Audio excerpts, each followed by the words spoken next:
Okay, measurement clarity on the back of this box. So we have some structure inside the truck that we need to get around and be able to service.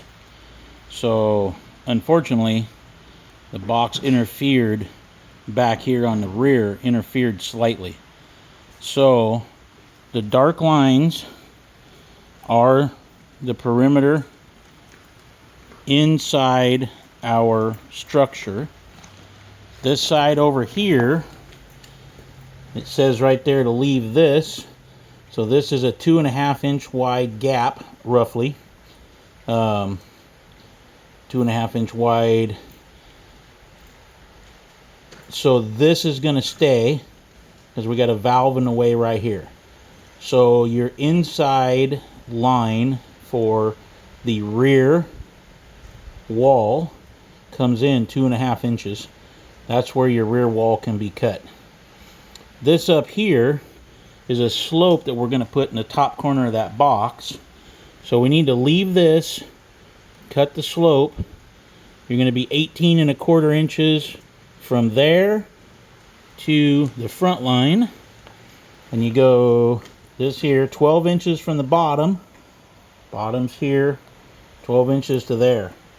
Now this slope is not perfect. That we have room for. The places you don't have room to get any wider is the black lines, the 3 of them. The top here, the bottom here, and this one. So the forward, the top, and the bottom. There's a scribe mark on there. The scribe mark is close, but unfortunately the wavy of the metal popped while we were trying to scribe it, so that was difficult. So we went around it with black marker. The black marker is right up against the square tubing where this is going to slide into. This tunnel box is going to slide into. So your black line is the best thing to go with. We can't be any wider with a weld, reinforcement, nothing. You can't be any wider than those black lines.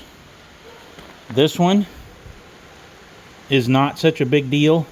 And this one here, the weld or whatever can roll over. We have a valve that sits about 8 to 10 inches towards the passenger side that we just need to clearance the hose and whatnot. So this line is not as important. This line is not as important. But these lines here, those 3, absolutely cannot be any wider of any kind of interference. No weld, no nothing. So anything that's going to get done has to be done just on the inside of those lines.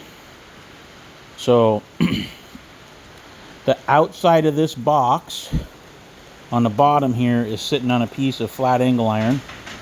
And then as this comes through, there's another piece of angle iron welded on the other side that's going to be here on both ends of the box. So there'll be support here on the tunnel, support here on the box, and support on the other end of the tunnel the same way. So weight wise, we got some pretty decent footings for it. From this over 26 1/8 is absolute tight. If you're gonna do something, you need to do it on this side. Don't get it outside that black line, otherwise it's not gonna fit in there tight. 18.25 roughly at the top, 12 inches from the bottom for your slope. Leave this corner in place, leave this strip in place. Let's see what else. 18 inches from the bottom line to the top line on that corner, and then depth from this through the tunnel to the other side is 34 inches long, end to end. We've got about 1/4 inch of play on the far side.